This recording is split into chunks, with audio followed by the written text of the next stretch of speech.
शहर पोलीस ठाण्याचा कार्यभार स्वीकारल्यानंतर वरिष्ठ पोलीस निरीक्षक बाळा कुंभार यांनी अंमली पदार्थांविरोधात पहिलीच धडाकेबाज कारवाई केली आहे। गोपनीय माहितीच्या आधारे पनवेल रेल्वे स्टेशन परिसरात पोलीस उपनिरीक्षक देवकते आणि त्यांच्या पथकाने सापळा रचून संशयित आरोपीला ताब्यात घेतले।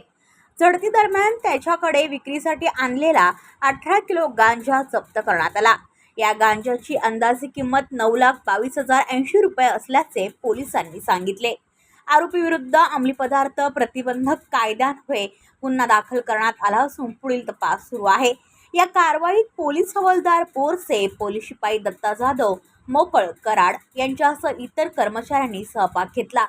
वरिष्ठ पोलीस निरीक्षक बाळा कुंभार यांच्या नेतृत्वाखाली झालेल्या या कारवाईमुळे अंमली पदार्थ विक्रेत्यांमध्ये खळबळ उडाली असून पोलिसांच्या कामगिरीचे सर्वत्र कौतुक होत आहे। ब्युरो रिपोर्ट पनवेल वार्ता न्यूज। आपल्या परिसरातील बातम्या आमच्यापर्यंत पोहोचवण्यासाठी स्क्रीनवर दिलेल्या क्रमांकावर संपर्क साधू शकता। दूरध्वनी क्रमांक 8652414343।